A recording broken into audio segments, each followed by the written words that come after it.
Hi అండి, నమస్తే. Welcome back to my YouTube channel. This SK Murali, mechanical department assistant professor. So ఈరోజు మీ ముందుకు ఇంకో వీడియోతో వస్తున్నానండి. ఈ వీడియో మీకు అర్థం కావాలంటే పూర్తిగా స్కిప్ చేయకుండా వీడియో మొత్తం చూడండి, అప్పుడు మాత్రం అర్థమవుతుంది. సో మనకి టాపిక్ వచ్చేసి ఇది introduction to robotic joints and links configurations. So previous వీడియోలో మన రోబోటిక్స్ అంటే ఏంటి, రోబోటిక్స్ టైప్స్ ఏంటి, తర్వాత దాంట్లో అప్లికేషన్స్ ఏమున్నాయి మొత్తం ఎక్స్ప్లెయిన్ చేశాను అనమాట. ఇప్పుడు వచ్చేసి మనకి రోబోటిక్ జాయింట్స్ తర్వాత లింక్స్ కాన్ఫిగరేషన్స్ అంటే ఏంటో మీకు ఇప్పుడు ఎక్స్ప్లెయిన్ చేస్తాను. సో వీడియో క్లారిటీగా చూడండి. Robotic joints are the mechanical elements that allow the robots to move. So ఈ జాయింట్స్ ఏంటంటే ఆ రోబోట్ మూవ్ అవటానికి అలౌ చేస్తాయంటమాట. They are typically classified into two types. First one వచ్చేసి linear and rotary. So linear మోషన్లో rotary motion ఉండే two types అనమాట robotics. So linear joints allow for translation movement, while rotary joints allow for rotational movement. So rotational మూమెంట్కి translation మూమెంట్కి variation ఉందన్నమాట. So ఇదేంటంటే translation అంటే line wise move అవుతుంది, rotary అంటే సర్క్యులేషన్గా మూవ్ అవుతుంది అనమాట. సో ఇక్కడ కొన్ని జాయింట్స్ ఉన్నాయన్నమాట. సో దాని గురించి ఎక్స్ప్లెనేషన్ అనమాట. ఫస్ట్ లీనియర్ జాయింట్స్ అనమాట. సో లీనియర్ జాయింట్స్లో ప్రిస్మాస్టిక్ జాయింట్స్ అనమాట. ప్రిస్మాస్టిక్ జాయింట్ అంటే ఏంటి, తర్వాత సెకండ్ వచ్చేసి సిలిండ్రికల్ జాయింట్స్, తర్వాత థర్డ్ వన్ స్పెరికల్ జాయింట్స్. ఈ త్రీ లీనియర్ జాయింట్స్లో ఏ విధంగా ఉంటుంది చూసినట్టయితే మనం ఇక్కడ ఫస్ట్ ప్రిస్మాటిక్ జాయింట్స్లో they joints allow for linear movement along a single axis. So ఇది కేవలం single axis. So X axis అయితే ఎక్స్ యాక్సిస్, వై యాక్సిస్ అయితే వై యాక్సిస్ అనమాట. Next cylindrical joints, they joints allow for linear movement along the single axis and rotational movement around a parallel axis. So single axis దాంతోపాటు parallel axis కూడా ఇది rotation అవుతుంది అన్నమాట. దాని movement base చేసుకొని rotational మూమెంట్ని బట్టి. Next spherical joints, they joints allow for linear movement along any axis and rotational movement around any axis. So X axis కావచ్చు, వై యాక్సిస్ కావచ్చు, జెడ్ యాక్సిస్ కావచ్చు, ఇవి యాక్సిస్ని బేస్ చేసుకొని రొటేషన్ అవుతాయి అన్నమాట. Next rotary joints. So rotary జాయింట్స్లో మనకి రెవల్యూట్ జాయింట్స్ తర్వాత యూనివర్సల్ జాయింట్స్ అనమాట. సో రెవల్యూట్ జాయింట్స్ అంటే చూద్దాం. They joints allow for rotational movement around a single axis. So ఇక్కడ రెవల్యూటివ్ జాయింట్స్ ఏంటంటే సింగిల్ యాక్సిస్ బేస్ చేసుకుంటాయి అనమాట, ఎక్స్ యాక్సిస్ కానీ వై యాక్సిస్ కానీ అట్లా. యూనివర్సల్ జాయింట్స్ అంటే they joints allow for rotational movement around two perpendicular axis.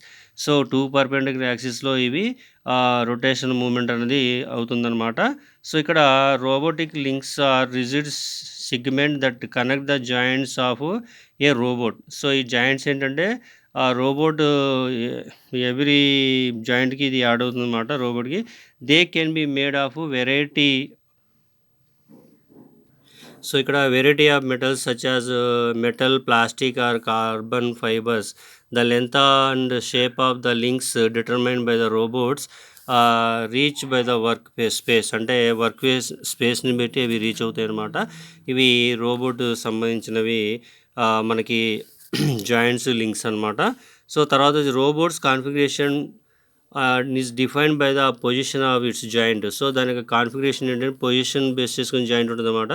For example the configuration of a robot with 3 revolution joints would be defined by the 3 joints angles.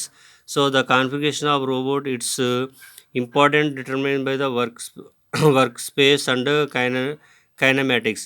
అంటే 3 joints angle అంటే X axis, Y axis and Z axis base చేసుకుంటాయి అనమాట. So ఇక్కడ configuration robots ఏ విధంగా ఉంటాయి చూసుకున్నట్టయితే first వచ్చేసి Cartesian robot, తర్వాత సిలిండ్రికల్ రోబోట్, తర్వాత వచ్చేసి స్పెరికల్, ఫోర్త్ వచ్చేసి ఆర్టిక్యులేటెడ్ రోబోట్స్ అనమాట. సో ఇక్కడ ఏ విధంగా ఉంటుంది చూసినట్టు ఫస్ట్ వన్ చూద్దాం మనం. ఇక్కడ Cartesian robot have 3 linear joints that allow them to move along the X, Y and Z axes. So X, Y and Z axis. Easy robots are commonly used in pick and place applications. So ఒక place నుంచి pick చేసుకొని ఇంకో ప్లేస్కి అవి పెట్టడానికి use చేస్తారనమాట. Cylindrical robots have 1 revolute giant and 2 linear giants. They have a cylindrical workspace and are commonly used assemble and welding applications. So ఇక్కడ 1 revolution joints and 2 linear joints అంటే ఒక సర్క్యులేషన్ దాంతోపాటు 2 లీనియర్గా వర్క్ చేస్తుంది అనమాట. అది వెల్డింగ్కి అసెంబ్లింగ్ చేయడానికి application use చేస్తారు.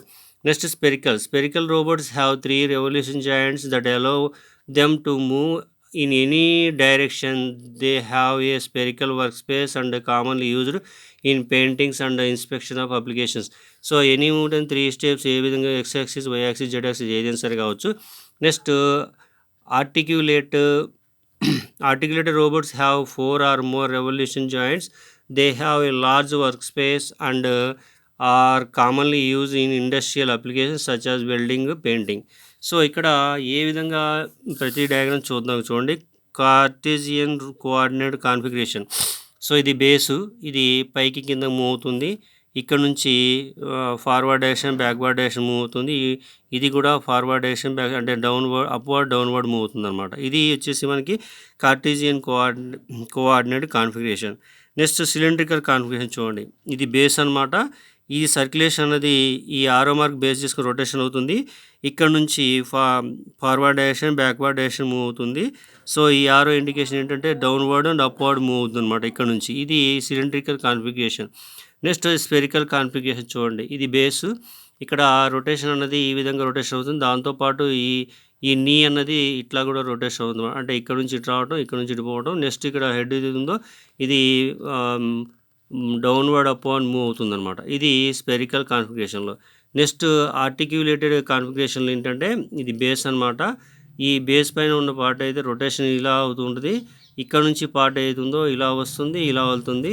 తర్వాత ఇక్కడ ఈ గ్రిప్ పర్పస్ ఏంటంటే ఇలా మూవ్ అవుతుంది, ఇలా మూవ్ అవుతుంది. దాంతోపాటు ఇది వచ్చేసి డౌన్వర్డ్ అప్వర్డ్ మోషన్ అనేది వస్తుందన్నమాట. సో ఇవి 4 టైప్స్ ఆఫ్ కాన్ఫిగరేషన్స్ అనమాట. ఈ 4 టైప్స్ ఆఫ్ కాన్ఫిగరేషన్స్ ఈ విధంగా ఉంటాయి అన్నమాట. The type of joints and links used in a robot as well as their configuration determine the robot's capability and limitation. When the choosing robot for particular applications, it is important to consider the robot's workspace, reach, plywood and accuracy requirement.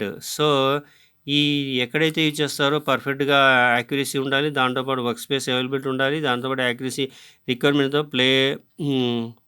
Load అనమాట. ఇక్కడ pay load ఏదైతే load ఇస్తామో దానికి సంబంధించి అనమాట. ఇవి 4 types of configurations అనమాట.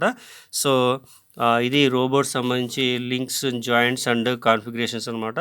So దీంతో మనకి థర్డ్ యూనిట్లో టాపిక్స్ అయిపోయినాయి అనమాట. సో మీకు ఇది పూర్తిగా క్లారిటీగా చూస్తే టాపిక్ అర్థమవుతుంది అనమాట. సో BCME 3 యూనిట్స్ మెకానికల్ సంబంధించి కంప్లీట్ అయిపోయింది ఇంతమటికి.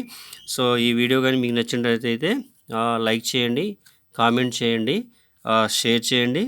నా యూట్యూబ్ ఛానల్ నుంచి మీకు నోటిఫికేషన్స్ రావాలంటే ఇటువంటి నోటిఫికేషన్ రావాలంటే మీకు నా యూట్యూబ్ ఛానల్ కంపల్సరీగా సబ్స్క్రైబ్ చేసుకోండి. సో మీ ఫ్రెండ్స్ కూడా షేర్ చేయండి. ఇది బీటెక్ ఫస్ట్ ఇయర్ వాళ్ళకి మాత్రమే యూజ్ అవుతుంది. అలా కాకుండా నేర్చుకోవాలంటే ఎవరికైనా యూజ్ అవుతుంది అనమాట. So thank you for watching this video. Next subject తీసుకొని నెక్స్ట్ టాపిక్తో మీ ముందుకు వస్తాను మళ్ళీ. So thank you for watching this video. ఉంటానండి. Bye. Thank you. Take care. Bye.